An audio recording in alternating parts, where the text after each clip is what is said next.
एक है। क्लियर? तो यहाँ हम कहीं ना कहीं जब इस बात को कहते हैं तो हम सिनेक्डकी का यूज़ करते हैं, बड़े सिंपल वे में कहें तो यानी पहला वाला ऑप्शन हमारा इसका आंसर हो गया। और दूसरे में friends, the whole of something use to signify a part of something used to signify the whole, और the whole of something used to signify a part। Friends part दूसरा भी ठीक है। सिग्निफाई सिनेक्डकी में क्या होता है, जब हम किसी पूरे फ्रेज़ के बदले एक वर्ड यूज़ करते हैं या एक वर्ड के बदले पूरा फ्रेज यूज़ करते हैं, तो दोनों ही कंडीशन में सिनेक्डकी होती है। The animate object endowed with human feelings, कोई मतलब नहीं है इन एनिमेट ऑब्जेक्ट्स को हम ह्यूमन फीलिंग्स डाल रहे हैं। और नेक्स्ट है the term with the pronunciation similar to their meaning, किसी टर्म का प्रोनाउंसिएशन उनके मीनिंग के सिमिलर। तो फ्रेंड्स ऐसा नहीं है, बल्कि यहाँ सिनेक्डकी के मीन्स की बात करें तो ऊपर के दोनों ऑप्शन हमारे ए एंड बी, दोनों ऑप्शन हमारे ओके हो गए। और यहाँ इसको एक जगह और यहाँ ई वाला ऑप्शन दे देना था, जिसमें ए और बी दोनों को सही एक साथ यूज़ करना था। Clear friends? कोई बात नहीं, कुछ क्वेश्चंस में हो जाती है गड़बड़ कई बार। चलिए नेक्स्ट क्वेश्चन है, the Greek term meiosis stands for. Meiosis किसे कहते हैं फ्रेंड्स? मियोसिस देखिए क्या होता है meiosis, hyperbole, under statement, moderation in style and improper treatment of subject. देखिए फ्रेंड्स, किसी भी चीज़ को जब हम अंडर एस्टिमेट करते हैं तो जो अंडर एस्टिमेशन होता है हमारा, उसको हम कहते हैं फ्रेंड्स मियोसिस। बात क्लियर? चलिए नेक्स्ट क्वेश्चन है, the a special form of understatement और which asserts an affirmative by negative the contrary is. अब देखिए वहाँ अंडर, अभी जो हमने अंडर स्टेटमेंट पढ़ा था, तो यहाँ जो अंडर स्टेटमेंट है फ्रेंड्स मियोसिस, ये क्या है, ये डिफरेंट है। और यहाँ हम बात कर रहे हैं अंडर स्टेटमेंट, यहाँ इसमें एडिशनल इसने कह दिया which asserts an affirmative by negative the contrary. जो जब किसी भी अफर्मेटिव बात को आप नेगेटिव वे में कहते हैं, आप नेगेटिव तरीके से कहते हैं लेकिन जोर दे के कहते हैं कि स्ट्रॉन्ग अफर्मेशन वहाँ होता है। तो फ्रेंड्स ये जो फिगर स्पीच होती है आपकी, इसको आप क्या कहते हैं? इसको आप कहते हैं फ्रेंड्स लाइटोटीज। Clear friends? क्या? लाइटोटीज। और फ्रेंड्स फिगर स्पीच बड़े डिटेल से आपको कराई गई हैं, और लगभग 25 फिगर स्पीच उस मेगा लेसन में है, जो हमारे मेगा लेक्चर मास्टर लेक्चर जो रिकॉर्डेड है उस चैनल पे पड़ा है। मेरी राय ये है आप एक बार उसको ज़रूर वॉच कर लें, क्योंकि वहाँ से आपको सारी चीज़ें जो भी आप कर रहे हैं ये क्लियर हो जाएगी। चलिए फ्रेंड्स आगे क्या है, देखिए द एरर ऑफ इंटरप्रेटिंग और evaluating a work by reference to the plan और design to the author is termed as. जो एरर होती है फ्रेंड्स, और किस में एरर होती है, जब किसी भी वर्क को इवेल्यूट करते हैं, किसी प्लान को हम देखते हैं, तो वो जो एरर होती है, क्या किसके मीनिंग में को मीनिंग निकालने में जो एरर होती है, उस एरर को किसी जो कोई स्टेटमेंट है, कोई लाइन है, उसका मीनिंग जो होता है उसमें अगर एरर होती है तो उसको हम क्या कहते हैं? पैथेटिक फैलेसी, अफेक्टिव फैलेसी या इंटेंशनल फैलेसी। फ्रेंड्स वो कहलाता है इंटेंशनल फैलेसी। Clear friends? अब क्या कह रहा है, a kind of irony the intention of which is shared by the author and the reader of audience और रीडर और audience but not by the speaker is cause of. Means एक ऐसे प्रकार की आयरनी ऑफ इंटेंशन जिसमें author और reader के द्वारा शेयर किया जाता है, but not by the speaker, लेकिन स्पीकर के द्वारा नहीं शेयर किया जाता है। तो इस प्रकार की जो आयरनी है, आयरनी ऑफ इंटेंशन, वो क्या कहलाती है? उसको हम क्या कहते हैं? वर्बल आयरनी कहते हैं, सोक्रेटिक आयरनी कहते हैं, कॉस्मिक या स्ट्रक्चरल आयरनी कहते हैं। तो फ्रेंड्स ऐसी जो आयरनी होती है उसको हम स्ट्रक्चरल आयरनी कहा जाता है। बात क्लियर। अब ये ज़्यादा डीप पूछ लिया फ्रेंड्स, यहाँ आयरनी के भी काइंड्स पूछ लिए, अदरवाइज कई बार एक्चुअली क्या होता है फ्रेंड्स, जो क्वेश्चन पेपर की नेचर है उसको समझना बड़ा टफ काम होता है। आप किसी भी क्वेश्चन पेपर को ये नहीं कह सकते कि वो बड़ा इजी आएगा, मॉडरेट आएगा या टफ आएगा। और एक्चुअली क्वेश्चन पेपर में हर तरह के क्वेश्चंस की एक ब्लेंडिंग होती है। वहाँ कुछ लेवल इजी होता है, फिर कुछ मॉडरेट होता है, और कुछ क्वेश्चंस वहाँ डिफ़िकल्ट लेवल के डाले जाते हैं। तो हमें तो फ्रेंड्स हर लेवल के लिए तैयार रहना है। तो चलिए आगे friends, Socratic irony is the presentation of Socratic irony. अब देखिए जो वर्ड आया सोक्रेटिक, ये आया फ्रेंड्स सोक्रेटिस से, जिसको आप कहते हैं सुकरात। सुकरात से वर्ड आया सोक्रेटिक आयरनी। अब सुकरात की जो फिलॉसफी है उसमें क्या था, सुकरात जब कोई कंक्लूज़न निकालना उन्हें होता था तो वो क्या करते थे, वो मार्केट प्लेस पे चले जाते थे, जाके खड़े हो गए, लोगों से उन्होंने बात करनी शुरू कर दी, और वो लोगों से ही अपनी जो समस्या है उसका जो हल है वो लोगों से ही निकलवाते थे। तो इस तरह की जो सिचुएशन है वो क्या कहलाती है फ्रेंड्स, वो सोक्रात की जो अपनी टेक्निक है वो कहलाती है। और अगर यहाँ अपने क्वेश्चन की बात करें अभी सोक्रेटिक आयरनी की, तो सोक्रेटिक आयरनी क्या है, ignorance in place of knowledge, अज्ञानता किसकी जगह, ज्ञान के स्थान पर आप अज्ञानी बन गए। Admiration in place of contempt, प्रशंसा घृणा की जगह प्रशंसा। Affection in place of disgust, नफरत की जगह प्रेम। और इंथुजियाज्म इन प्लेस ऑफ डिसइंटरेस्टेडनेस, अगर आप कहीं डिसइंटरेस्टेड हैं किसी चीज़ को लेकर, उसके प्रति जोश आपके अंदर। यहाँ डेफिनेटली अगर हम जस्ट ए मिनट फ्रेंड्स, ये अगर हम डेफिनेटली अगर हम कहें सोक्रेटिक आयरनी को, तो सोक्रेटिक आयरनी क्या है, वो सॉक्रेट खड़े हो गए मार्केट पे जाके, और वो क्या हो गए, वो अज्ञानी बन गए, लोगों से उन्होंने बात करनी शुरू कर दी। तो आंसर ये क्या हो गया, ignorance in place of, just a minute friends, ignorance in place of, इसे फ्रेंड्स मैं थोड़ा सा इसको ऑटो उसमें लगा दूँ, मैं ऑटो रोटेट में। चलिए, तो ignorance in place of knowledge, ये इसका आंसर हो गया। चलिए फ्रेंड्स, सॉरी फॉर डिस्टर्बेंस।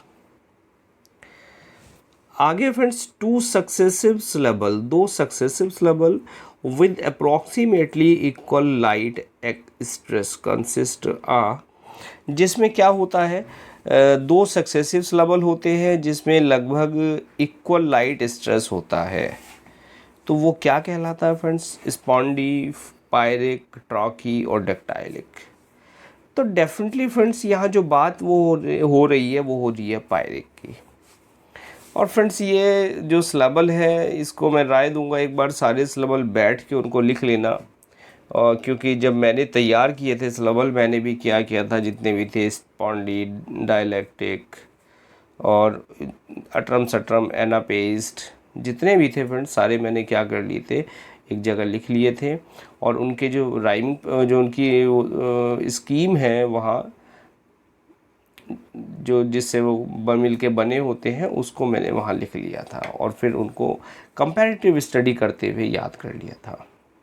तो आप भी उसी तरह याद कर लें, अदरवाइज यहाँ इंडिविजुअल क्वेश्चंस आएंगे, इनसे आप बिल्कुल भी उनको लर्न नहीं कर पाएंगे। अगर रट भी लेंगे तो फिर वो समझ नहीं पाएंगे, एग्जाम में आप गलती करेंगे। What is meant by a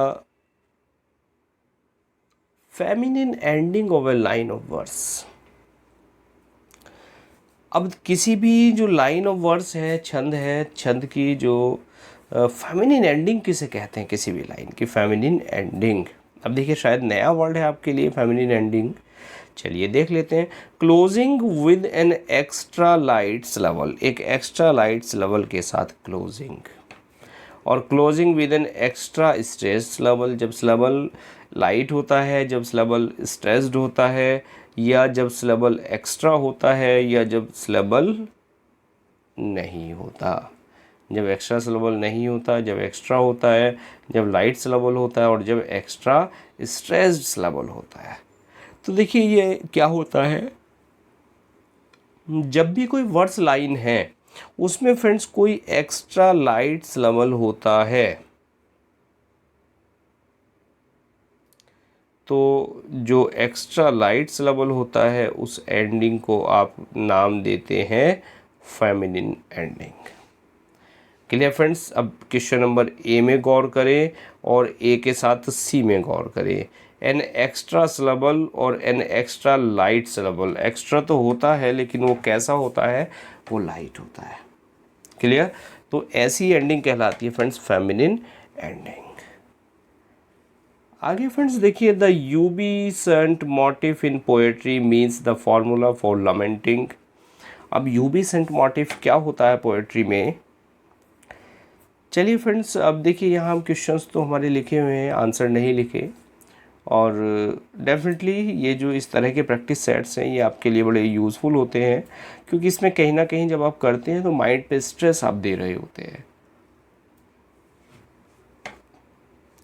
और आंसर इसका देखते हैं ज़रा। The irony of fate, the death of a friend, the past that is no more, और the general degradation of human world.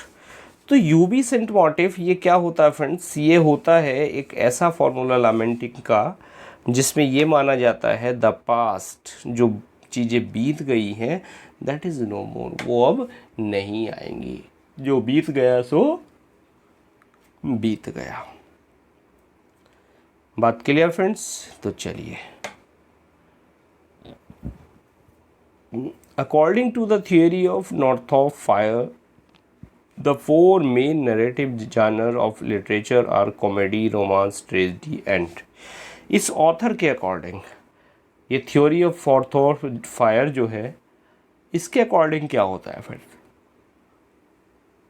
जो लिटरेचर के जो जानर होते हैं, नरेटिव जानर ऑफ लिटरेचर, वो होते हैं फ्रेंड्स कॉमेडी, कॉमेडी के साथ रोमांस, ट्रेजेडी, एंड जो चौथा पार्ट होता है फ्रेंड्स वो होता है देखिए ऑटोबायोग्राफी, पोएट्री, मिथ या आयरनी। तो डेफिनेटली वो जो चौथा पार्ट है वो इन पहले तीनों में से नहीं है, वो है फ्रेंड्स आयरनी। बात क्लियर। किसके according, according to north of fire.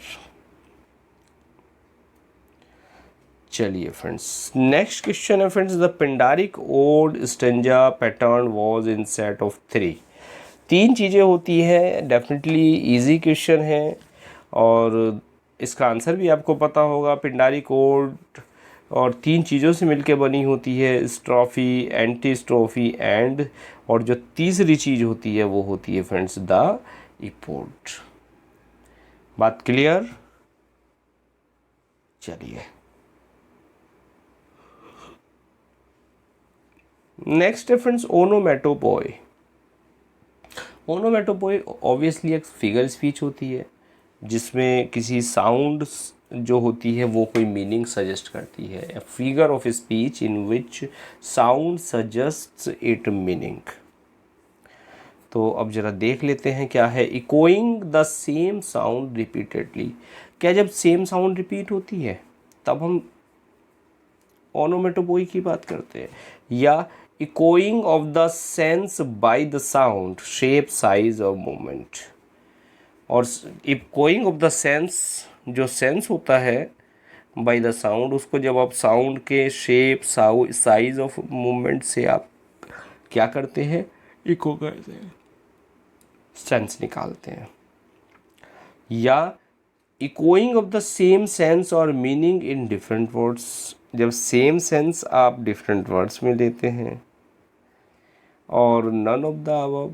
और फ्रेंड्स डेफिनेटली मुझे लगता है आप इस क्वेश्चन को लेकर कंफ्यूज हो गए होंगे। कोई बात नहीं, चार ऑप्शन एक बार और पढ़िएगा।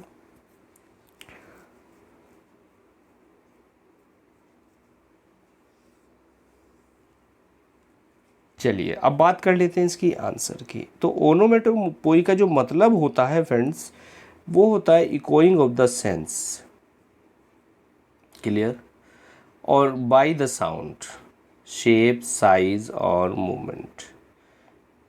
क्लियर, बात समझ में आ गई। चलिए next friends, a woman killed with kindness, एक महिला को मार दिया, किससे मार दिया, किसने मार दिया, काइंडनेस से मार दिया। क्या किसी को मारने के प्रति की भी आप दयालु हो सकते हैं? I am cruel only to be kind, बड़ी प्यारी कोट है जो याद आई कि मैं तो क्रूअल हूँ, किस लिए हूँ, दयालु बनने के लिए मैं क्रूअल बना हुआ हूँ। तो फ्रेंड्स क्यों ना आप ज़रा रिकॉल कर लें और मुझे कमेंट करके भी बता दें कि ये कोट, बड़ी प्यारी सी कोट, विलियम शेक्सपियर के किस प्ले से है। और अगर कैरेक्टर भी बता दें तो मज़ा आ जाए फ्रेंड्स, एक क्वेश्चन आपको फ्री में तैयार हो जाएगा। तो अ वुमन किल्ड विद काइंडनेस, इस वुमन में टाइटल किसका एग्जाम्पल है? ओनोमेटोपोइस, सिनेक्डकी, आयरनी या पैराडॉक्स? बताइए किसका है? डेफिनेटली फ्रेंड्स ये एक आयरनी का एग्जाम्पल है। और आयरनी क्यों है भाई? किसी महिला को आपने मार दिया, और कैसे मार दिया? काइंडनेस से मार दिया। Clear friends? चलिए आगे कह रहा, देखिए, if the paradoxical utterance combines two terms, paradoxical जो अटरेंस होता है, जिसमें पैराडॉक्स होता है, जब दो term that in ordinary uses are contraries, जब ऑर्डिनरी सेंस में दो टर्म कंट्रेरी होते हैं, विरोधी होते हैं, such as pleasing, pains and burning chill, it is called a or an, क्या कहलाती है? देखिए, जब पैराडॉक्सिकल कंटेस्ट में दो चीज़ें ऐसी आती हैं जो अपोजिट होती हैं, तो वो क्या कहलाती है friends? When two opposite ideas are put together, तो वो क्या कहलाती है? ऑक्सीमोरोन है, कंसीट है, इक्विवोक है या क्लीशे है? तो डेफिनेटली यहाँ जो बात हो रही है बर्निंग चिल की या प्लीजिंग पेन की, तो वो बात हो रही है फ्रेंड्स ऑक्सीमोरोन की। क्लियर है बात? चलिए, बड़ी अच्छी बात है फ्रेंड्स, क्लियर होना चाहिए।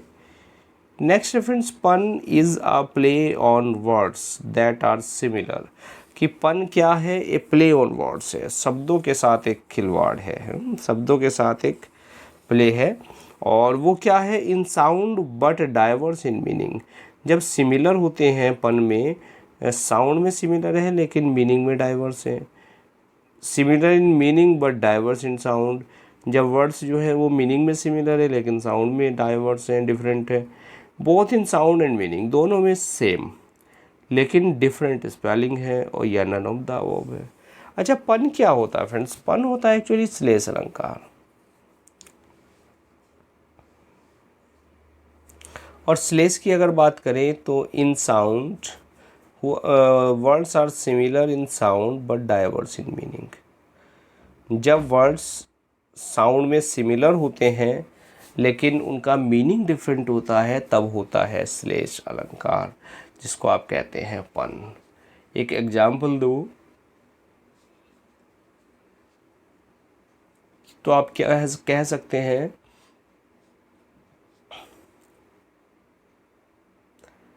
N ambassador is a man who lies abroad for the good of his country.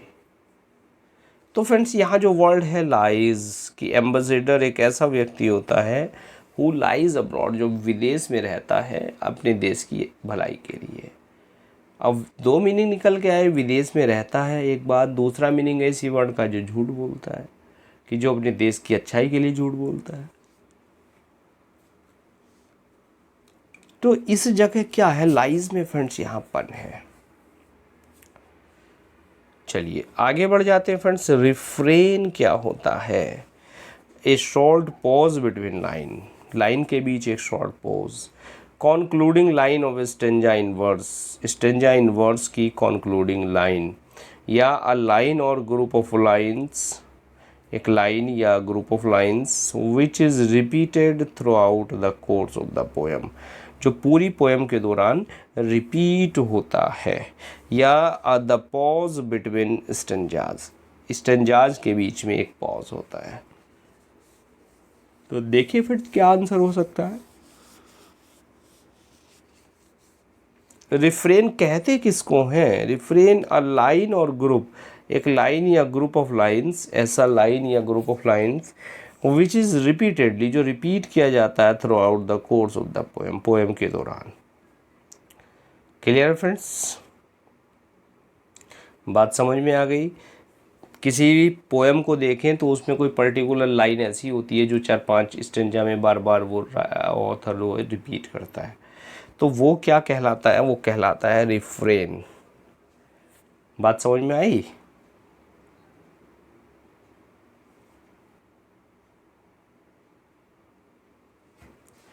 Out of three main categories of oratory distinguished by Aristotelian critics, which one stands for display rhetoric used in ceremonial occasion to amplify the praise of a person?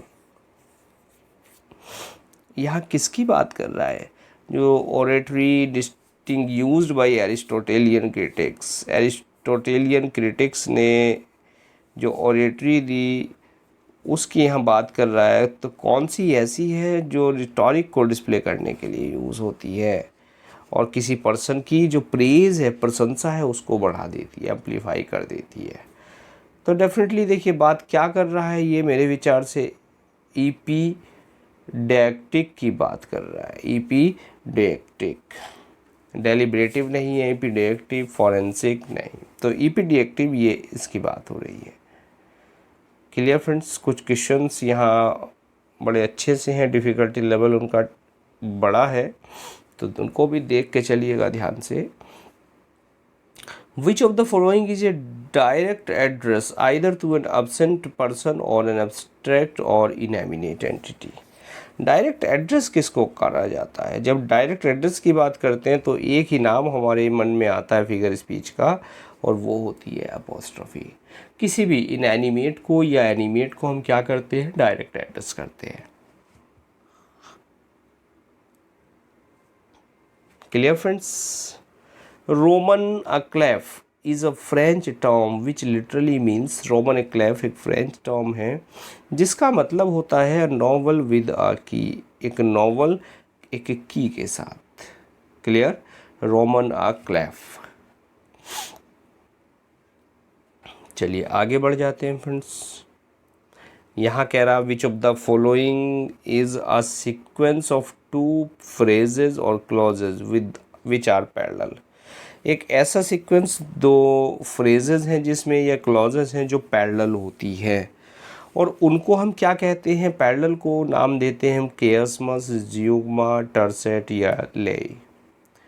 तो friends definitely यहाँ जो बात है parallel की बात हो रही है। अब देखिए दो फ्रेजेस या क्लॉजेस जो पैरेलल होती है, शायद आपको याद ना आए, चलिए अब मैं एग्जांपल लिख देता हूँ, क्लियर हो जाएगा। Beauty is truth. Clear friends, और एक फ्रेज, एक क्लॉज और दूसरी क्लॉज क्या है? Truth is beauty. तो ऑथर जब दो क्लॉज को अलट पलट के लिख देते, एक क्लॉज को अलट पलट के दो जगह लिख देता है, तो वो पैरेलल क्लॉज हो जाती है, पैरेलल फ्रेज हो जाता है, और उसको आप नाम देते हैं केयसमस का। क्लियर फ्रेंड्स, तो fair is foul, foul is fair. चलिए next friends, name the literary device, उस लिटरेरी डिवाइस का नाम बताइए in which a single word stands in the same grammatical relation to two or more other words, जिसमें एक grammatic word क्या होता है? दूसरे रिलेशन में खड़ा होता है, बट विद सम अल्टरेशन, लेकिन उसमें कुछ चेंज होते हैं। In its meaning from one instance to the next, लेकिन इसमें एक मीनिंग से दूसरे में जाने में कुछ चेंज होते हैं, तो उसको क्या कहा जाता है? उसको क्लीशे, जियोग्मा, एपिथेट और कंसीट। तो डेफिनेटली फ्रेंड्स वहाँ कहा जाता है जियोग्मा। अब क्या कहेंगे? देखिए एक सिंगल वर्ड है, ग्रामेटिकली एक जगह तो वो ठीक है, लेकिन दूसरी जगह वो ठीक नहीं होता, उसको आप कहते हैं जियोग्मा। क्लियर फ्रेंड्स, जैसे मैं एग्जांपल दूँ एक, आई टुक माई हैट, कि मैंने अपना हैट लिया, एंड लीव, और छुट्टी ली। भाई इस हैट का लीव से तो कोई मतलब नहीं है, तो ये एक साइड तो ठीक है, दूसरी साइड जो वर्ब है ये रॉन्ग कॉन्टेक्स्ट में यूज होती है। बात समझ में आ गई? तो इसको कहा जाता है जियोगमा। दूसरा नाम है इस फिगर स्पीच का friends yoke, YOK, yoke. Which form of sonnet falls into two main parts, an octave and sestet? कौन सी सोनेट में दो भाग होते हैं भाई? एक ऑक्टेव होता है 8 लाइन का, एक सेस्टेट होता है 6 लाइन का। तो डेफिनेटली जब हम पेटार्कन सोनेट की बात करते हैं तो उसमें दो भागों से मिलके बनती है, एक ऑक्टेव होता है, एक सेस्टेट होता है। ठीक है भाई, ना शेक्सपियरियन है ना स्पेंसरियन है, बस सीधी सीधी किसकी है? पेट्रार्कन सोनेट है, जिसको दूसरा नाम आप देते हैं इटालियन सोनेट। ठीक है भाई। और सोनेट की अगर बात हो रही है तो देखिए तीनों सोनेट हैं, इटालियन, इंग्लिश और स्पेंसरियन। तीनों की फ्रेंड्स राइमिंग स्कीम ज़रूर याद कर ले, क्योंकि डेफिनेटली ये पूछी जाती है। बड़ा अच्छा क्वेश्चन है, अक्सर लोग गलत कराते हैं तो एक प्लस पॉइंट बढ़ जाता है आपका। भाई ऐसे क्वेश्चन जो अक्सर गलत होते हैं वो आपके लिए बड़े इंपॉर्टेंट होते हैं। The 7 line iambic pentameter stanza rhyming ABBCC क्या कहलाता है? जो 7 लाइन स्टेंजा है जिसकी राइमिंग ये होती है ABB और CC, तो इस राइमिंग स्कीम वाले स्टेंजा को हम क्या कहते हैं फ्रेंड्स? 7 लाइन का होता है और इसका एक नाम हम देते हैं rhyme royal. Clear friends? Rhyme royal की यहाँ बात हो रही है। चलिए 97 तो फ्रेंड्स हम डिस्कस कर चुके थे।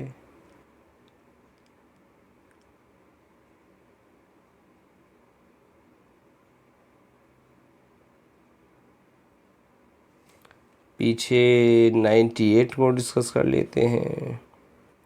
The style in which the members within a sentence or else a sequence of complete sentence are put one after the other without any expression of their connection or relation except the non-committal connective and is called। देखिए यहाँ बात किसकी कर रहा है? किस ऐसा style जिसमें members within a sentence or else a sequence of complete sentence,